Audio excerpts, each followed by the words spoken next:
Hayvar dağında kapırlar kanını taştı Muhammed.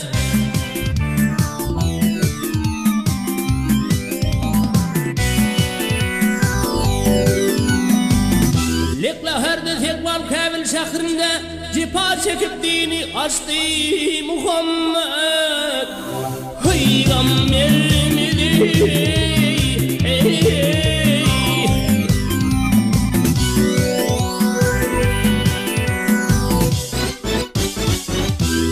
aşıklar baş olmuş kamününde Tuğrun adar düşüp dağlar yanan yanan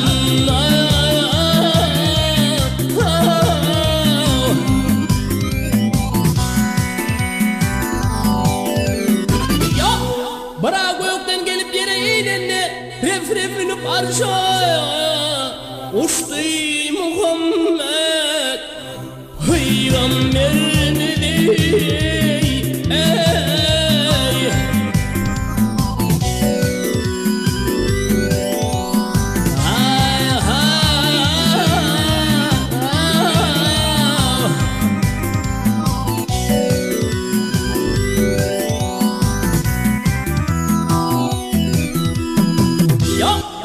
Bağracın gecesi teyri baranla ya Cebrail emin bilen yören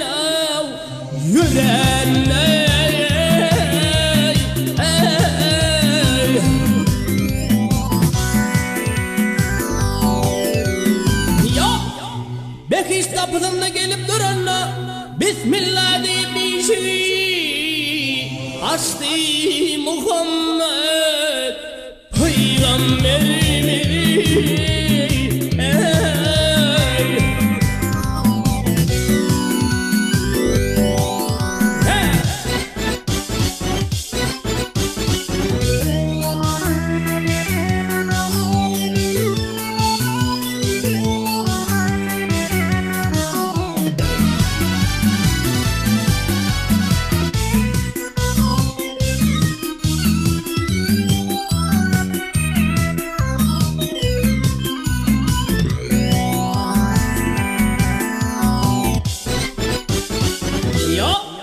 Mağtım bunu ödediğini bozdular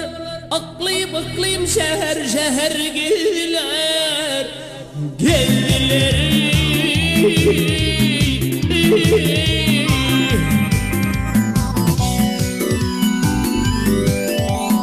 Ya cepha çekip İslam dinin düzdüler 63 yaşında oğlum geçti Muhammed Peygamberimiz